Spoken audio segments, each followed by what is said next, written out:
جدير مديحي عالم العصر قائد وبدر ظلام الجهل للجهل طارد أرى مركبي نحوك طرف البلاغة الذي شأوه في درك وصفك جائد قدي مركبا حتما فيوضات ربنا إذا جف عقلي Il dit وقال il dit Ahmad ibn al-Mubarak, l'imam Ahmad ibn al-Mubarak al-Lampir, radiyallahu ta'ala anhu, fil Ibriz, dans son livre qui s'appelle Al-Ibriz min Kalam Sayyidi Abdul Aziz. Il dit wa hadhihi, et ceci, tariqatul munkirina, c'est la voie des dénégateurs, wa adatuhum, et leur habitude, et c'est leur tradition. Ils sont comme ça. Tous ceux qui dénigrent les saints, quand on les voit, ils ont cela. Vous voyez maintenant la transition. Il a rapporté la parole de l'imam, donc les versets, les hadiths, etc. Il arrive sur la parole de l'imam Ash-Sha'rani qui rapporte de l'imam Hassan al-Basri et puis qui lui-même fait son commentaire. Et maintenant il dit, il rapporte la parole de l'imam Ahmad ibn Mubarak qui confirme cela.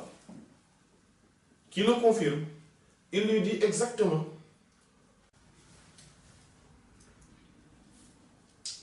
Et il dit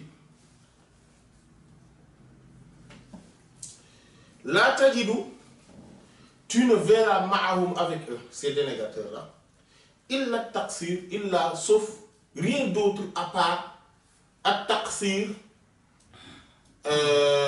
c'est le laxisme tam parfait. Un laxisme parfait sur le fait de recueillir les informations. Ils sont toujours comme ça, comme on vient de le dire. Jamais ils essaient de se dire que, bon, écoutez, on m'a parlé de tel groupe, on m'a dit que tel gens, ils sont comme ça, ils disent comme ça, ceci, etc. Moi-même, je vais aller vérifier moi-même les choses. Non, ils ne le font pas. Il dit, radiyallahu ta'ala anhu, Waqat, en vérité, donc c'est Ahmad ibn al-Barak, il raconte une anecdote qui lui est arrivée avec un de ses maîtres. Il dit, Waqat, en vérité, Waqa, il est arrivé, c'était un événement, a vu le jour. Donc, les bardés avec certains, Akabir al-Fuqaha, parmi les plus grands juristes, les plus grands faqirs, min ashyakhina, parmi nos maîtres, radiyallahu, qu'Allah soit satisfait, ta'ala exalté soit-il anhum, d'eux. C'est-à-dire, lui, avant, il avait des maîtres. Ceux qui l'ont enseigné, qui l'ont... Voilà. Donc, il est passé entre leurs mains. Et parmi les plus grands juristes, les plus grands faqirs, parmi eux, il a eu un débat avec eux. Donc, il dit... Donc, il y a eu un événement. Donc, il y a eu avec eux, kalamun, un discours, une parole, c'est-à-dire un débat, une discussion, fi hadha al-ma'na, dans ce sens.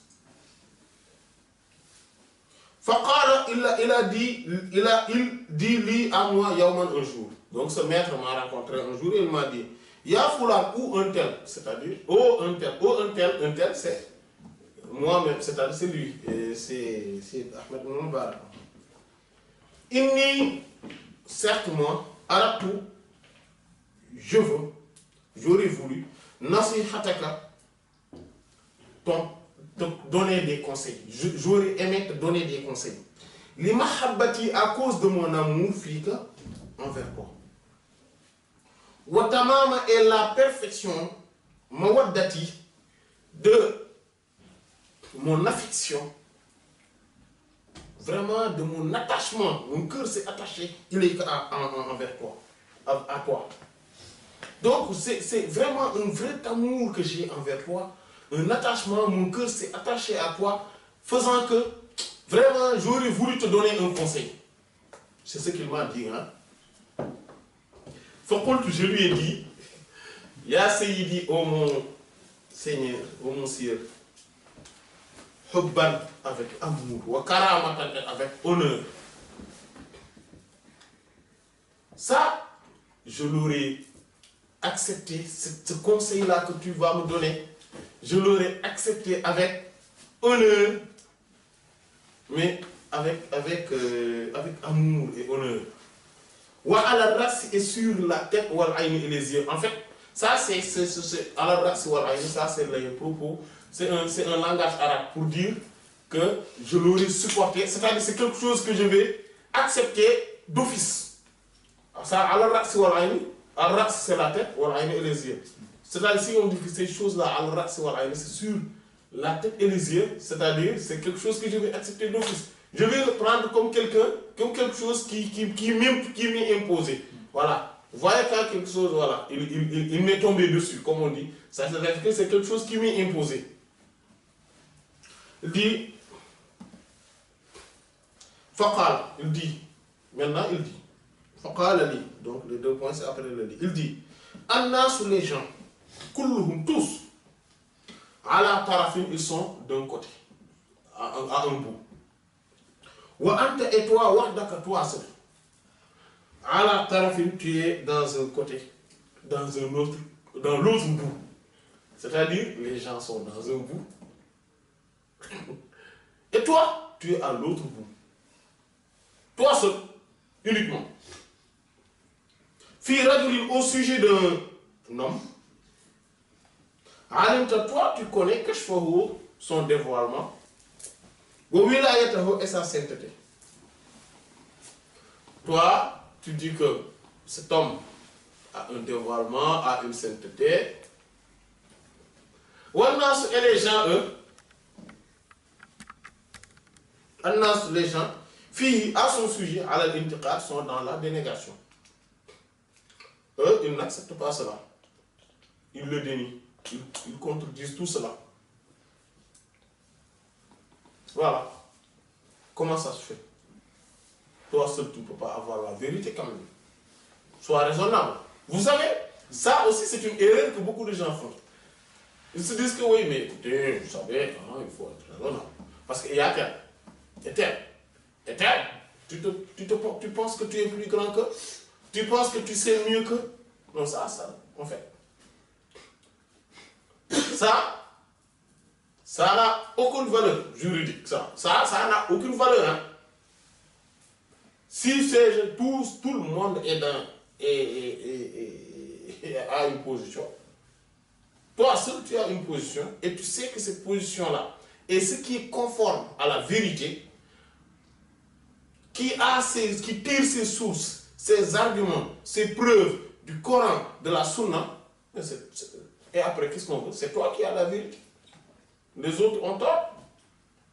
Ils sont nombreux, ils sont considérés comme étant plus grands, etc. Ça n'a aucune importance. Mais aucune. Mais aucune qu'Allah nous préserve. Si c'est tout le monde, même si c'est le monde entier, ça n'a aucune importance. Voilà. Mais ça, c'est aussi en fait, c'est un processus, une procédure, une façon d'argumenter dont les dénégateurs essayent de passer par là. Oui, tu penses que tu es là. Et souvent, c'est plus grave si cela concerne un des saints. Parce qu'eux, ils le dénigrent, c'est parce qu'ils ne le connaissent pas. C'est parce qu'ils ne l'ont pas fréquenté. C'est parce qu'ils ne se sont pas rapprochés de lui. C'est parce qu'ils le voient comme étant leur congénère, donc ils peuvent le dénigrer. C'est normal. Mais celui qui le connaît en tant que saint n'a pas le droit de suivre les propos ou les attitudes du commun. Parce que le commun, en fait, il faut faire attention par rapport à ça. Le commun, ils n'ont que, en fait, ils ne font que suivre la masse. Eux, ce n'est pas que la vérité ne les intéresse pas, mais c'est que ils ont du mal à trouver la vérité si ce n'est par la masse, le nombre, par la politique du nombre. Voilà. Donc eux, ils peuvent être, oui, c'est normal. Ils peuvent suivre quelqu'un, ils peuvent... c'est pour cela que vous savez, quelqu'un qui a beaucoup de disciples, c'est pour cela que c'est pour cela qu'il a de plus en plus de disciples. On voit des gens pourtant qui, tous ceux qui sont éveillés tant soit peu, savent que ce sont des faux dévots, des manichéistes. Mais ils ont des milliers et des milliers, voire même des centaines de milliers, ou même, on peut dire même des millions de disciples. Pourquoi? Parce qu'il y a la masse. Et qu'est-ce qu'on va se dire? Est-ce que c'est à cause de ça qu'on va dire que, oui, comme tout le monde? Non. Et aussi, parfois, on voit des gens qui sont très, en fait, évidemment, si on regarde au vu de leur parcours, au vu de leurs idéologies, au vu de leurs pensées, au vu de leur forme de parler et de faire, au vu de leurs attitudes, on sait que ce ne sont pas des saints. Ils sont loin de la sainteté. Mais, comme ils appartiennent à la famille telle, et que la plupart des gens qui ne les connaissent même pas parlent d'eux en disant que ce sont des grands saints, alors qu'ils n'ont jamais, et ça c'est un autre problème, ils n'ont jamais écouté sa parole. Ils n'ont jamais eu affaire avec lui.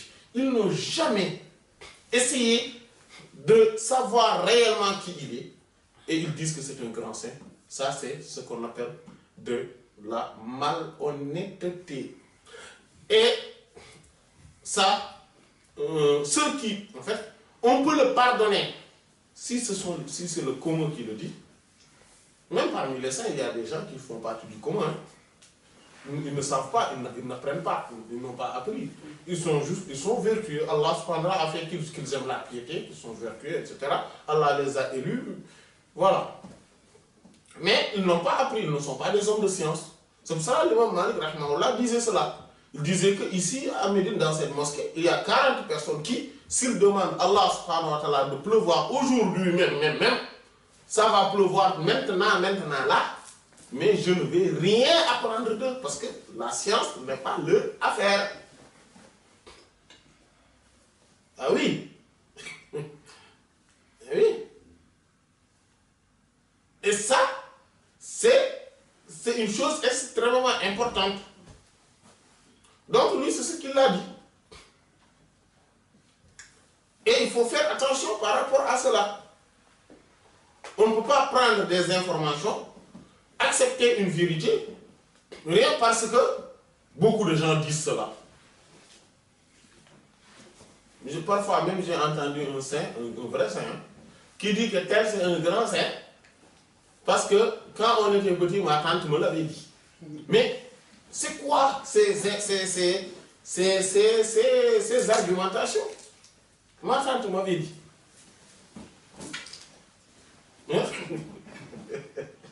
Il nous avait dit que tel là, c'est un grand saint. Mais rien ne le prouve, ce n'est pas un argument. Ce n'est pas une argumentation, ça. Etc. Il y a beaucoup de choses comme ça. En fait, vous savez, quand on est dans le milieu de la science, il faut être rigoureux.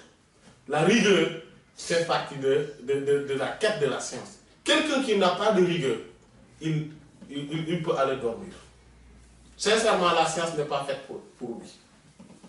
Quelqu'un qui n'a pas de rigueur, d'objectivité, il peut aller dormir. Parce que celui qui n'a pas cette rigueur, cette objectivité, quelqu'un qui a cette rigueur mais n'a pas d'objectivité va être déçu. Plusieurs fois.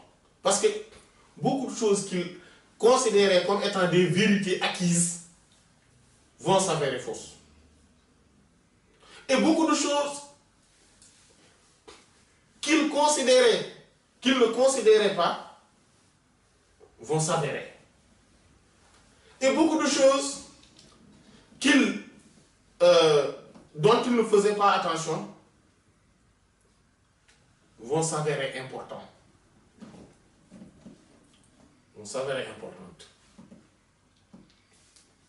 Oui. C'est ça, en fait.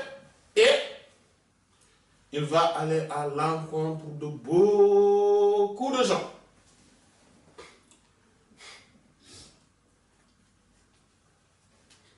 Voilà.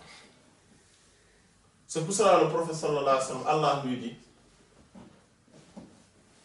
ثم جعلناك على شريعة من الأمر فاتبعها ولا تتبع أهواء الذين لا يعلمون إنهم لن يغنوا عنك من الله شيئا وإن الظالمين بعضهم أولياء بعض والله ولي المتقين. Puis nous t'avons mis sur une voie qui vient de notre commandement de notre part sur cette législation-là. Suis-le et ne suis pas les passions de ceux qui ne savent pas. Oui. Moi, comment? En fait, ça, c'est un minimum. C'est un minimum. Quelqu'un qui ne sait pas, il ne connaît pas. Comment je peux me permettre de suivre ces allégations, de suivre ces insinuations, de l'écouter sur des choses extrêmement importantes, alors que lui, il ne sait pas. Non. Allah a dit non, le prophète sallallahu alayhi wa sallam, suis ce que je t'ai donné. Cette loi-là, cette législation, cette voie, suis-la. Et ne suis pas les passions de ceux qui ne savent pas. Parce que eux, ils ne pourront rien pour toi contre Allah. Et que les injustes sont les alliés des autres injustes. Donc c'est les alliés entre eux. Et Allah, et lui, est l'allié des pieux. Il est l'allié de ceux qui ont la crainte révérentielle. Donc celui qui est dans la quête de la science doit avoir cette rigueur-là, cette objectivité, et que son seul objectif doit être quoi? Atteindre la vérité. Rien d'autre. Rien, mais strictement rien d'autre. Les gens sont contents ou pas, ça le laisse vraiment. Non, ça n'a aucune importance. Mais aucune. Les gens sont d'accord avec lui ou pas. Les gens sont d'accord dans sa démarche, avec sa démarche ou pas. Ça n'a strictement aucune valeur, aucune importance. Ce qu'il regarde, c'est quoi? Si c'est ça la vérité ou pas. C'est ce que Allah subhanahu wa ta'ala a voulu ou pas. Et il sait que il n'y a pas de meilleur que de se conformer avec la vérité apportée par Sayyiduna Muhammad sallallahu alayhi wa sallam. Il sait cela. Si tout le monde était contre lui, et que lui, il est dans l'autre bout, comme lui, le maître, lui, l'a dit. Pourtant, c'était son maître. Hein. Mais vous allez voir dans la suite de l'histoire comment il va avoir raison sur lui. Oui. Il va lui montrer que, mais, ce que tu as dit là, toi, tu n'as même pas pris la peine de savoir cette personne qui il est. Il est ici à Fès, avec toi. Tu habites dans la même ville que lui. Ici à Fès, tu as la possibilité de le rencontrer. Au lieu de le rencontrer, de s'asseoir avec lui, d'essayer de savoir s'il dit, si ce que moi je considère comme étant en lui, comme étant un grand saint, c'est vrai ou pas. Tu as cette possibilité. Tu es un savant. Tu connais. Au lieu d'obtenir cela, d'avoir cette option, tu as une autre option. C'est quoi? Écouter juste le commodire, parler, et tu te suffis de ça. Alors que, s'il s'agissait des propos qui se trouvent dans les livres, tu allais faire l'investigation. Alors que ici, dans les livres nous sont parvenus, bon, je suis en train de résumer l'histoire, les livres nous sont parvenus par des voies à travers les années. Donc, on ne peut pas dire qu'il n'y a pas d'erreur dans les éditions que nous avons. Alors que lui, là, il est là, ici, à Fès, avec toi, dans la même ville. Tu peux le voir. Tu peux essayer de vérifier si vraiment c'est un grand connaissant, c'est un Saint-Louis ou pas. Tu as la possibilité. Pourquoi tu ne le fais pas? En fait, c'est ça. Celui qui est... C'est pour ça que la science est rigoureuse. La science est rigoureuse. La quête d'Allah est rigoureuse. On ne peut pas se fier juste des on dit, il paraît que, apparemment, j'ai entendu que, il se peut que. Non, on ne peut pas se fier à tout cela. Qu'Allah nous préserve. Donc, qu'Allah subhanahu wa ta'ala nous donne cette rigueur, cette objectivité, cette honnêteté. Et Wallahu ta'ala, sallallahu ala sayyidina Muhammad wa ala alihi wa sahbihi ajma'in. Subhana rabbika rabbil izzati amma yasifun wa salamun ala al-mursalin walhamdulillah. ولله فيض الكتم نورا أحاطكم ويسقيك أنوارا وعمت أماجد وأسراره تسري كليث لفرهد على روحك الأصفى وظلت مكائد